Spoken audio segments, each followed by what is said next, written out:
aim away from face in case this all comes off. Hi, this is Mickey Geek and I'm Dan. Welcome back to the workshop. This video will hopefully be a fairly quick one as I experiment with a fix for my trusty metal cutting bandsaw. I've used it quite a lot, so much so that a little while ago the rubber belt that sits around the drive wheel managed to pull itself in behind, get wrapped around the axle and snap. Now that is obviously problematic. Subsequently, I did a lot of searching to find replacement parts, both specifically for this or the various kind of equivalently white labeled versions. So Shapak could do a version of exactly the same bandsaw. I think there's another one, I can't remember the name. But nowhere sells, you can get new blades, but no one sells new belts. Bit of research though, and it does look like these belts are probably compatible with the DeWalt Porter Band, and those belts are only available in America. Till 20 minutes ago, the only place, I've only ever really seen them even available on eBay, and on eBay they want normally like 20-ish pounds for a single belt, plus shipping, plus import duties, which when the whole machine cost like 120 quid, is a little bit rich. And so I came up with a plan, a cunning plan, to see if I could repair this myself. After all, I have many tools, I should be able to do something. So that's what this video is. But I will admit that just before setting up this shot, I thought I'd quickly search to figure out what was the price of those belts, and found that they were now back in stock, available to purchase from Amazon.co.uk. Now I say in stock, shipped from America still, but at basically 20 quid for a pair of belts, suddenly considerably more reasonable. Now I still don't know that they'll fit, so I figured I've come this far, I'm going to do this hack anyway, and let's see if this works, and then we can compare it, I guess. If the DeWalt belt fits, then fantastic, I've got some extra spare belts. So anyway, so what are we going to do? The tricky part of this is not just a flat belt. I don't know if you can see, obviously there are these notches in, and that corresponds to these notches that exist around the drive wheel. So we need a specific diameter, and we need to be able to fit over these notches. So let me put this down here. To that end, enter the 3D printer. So this is my model of essentially the hub part of that wheel with the little sticky out bits on. Now they're not completely perfect for the purposes of 3D printing. I put a chamfer on this side so that I could print it without supports, but broadly this pretty much fits this rubber belt. Close.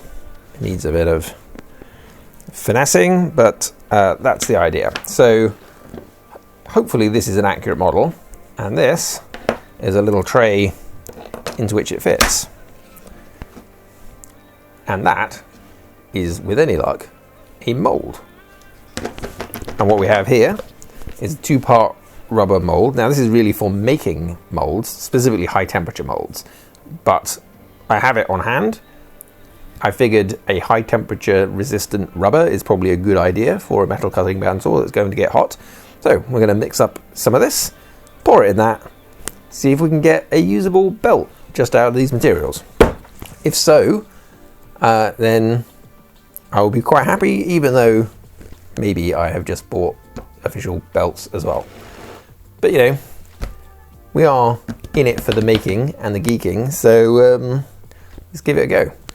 I'm pretty sure this is a 1-to-1 mix ratio. I'm just going to eyeball it.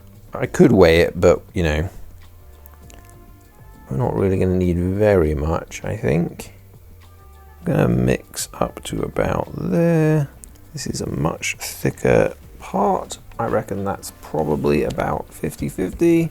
At least they're very different colours, the two parts, which gives us a little bit of a guess for when we've got a good mix. I would say that that is mixed.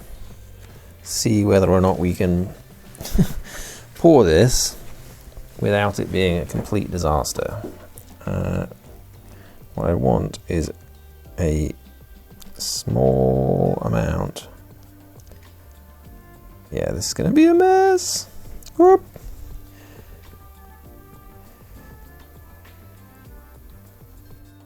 I think it's very cool.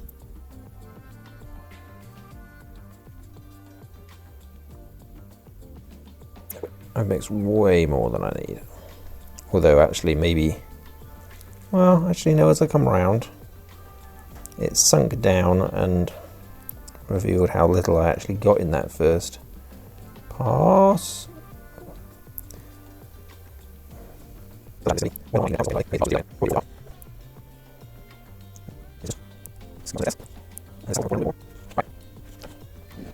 can sit like that, and we'll see how that goes. Okay, so it's been a couple of hours. I've been making a few other different things. This seems like it is set, so I guess we see if we can get it out of this. I think the first thing I want to do is just clear away any excess kind of on this top surface, which seems like it would be easy enough to do, or easier to do now than.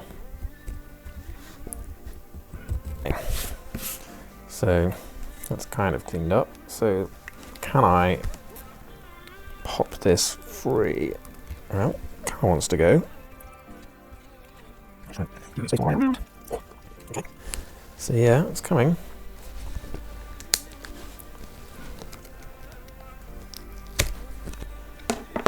Okay. Step one feels right. Let's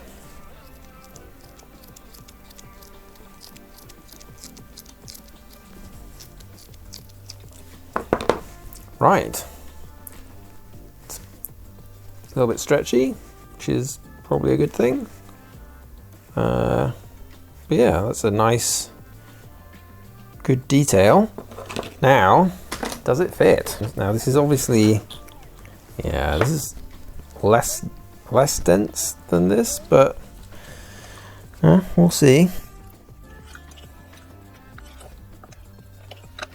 Does it want to fit? I'm not sure how close I got there.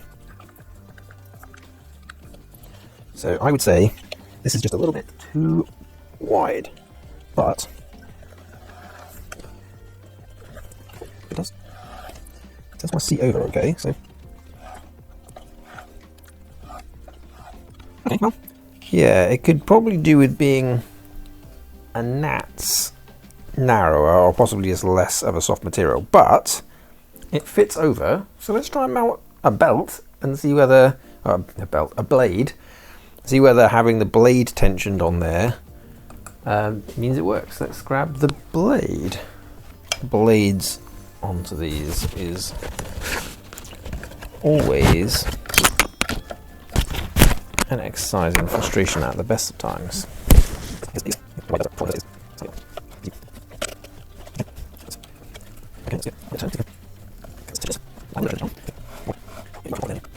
Right, I reckon I'm just going to go for it.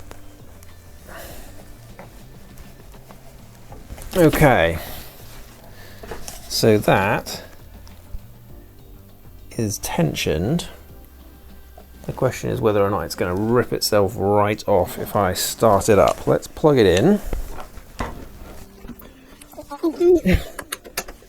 So, aim away from face in case this all comes off. I'm going to just give it a quick pulse and see if that settles it or if it comes pinging off.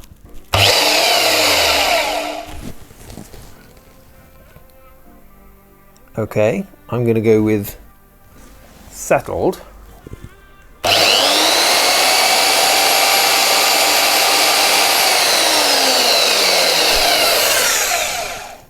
We might be in business.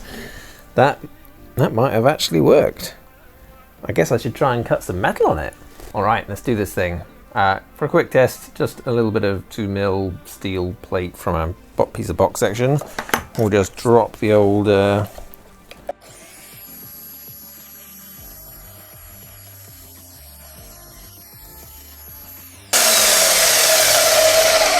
well, not the most aggressive test in the world, but blade seems like it's still mounted where I would expect. It cut, the tension's okay.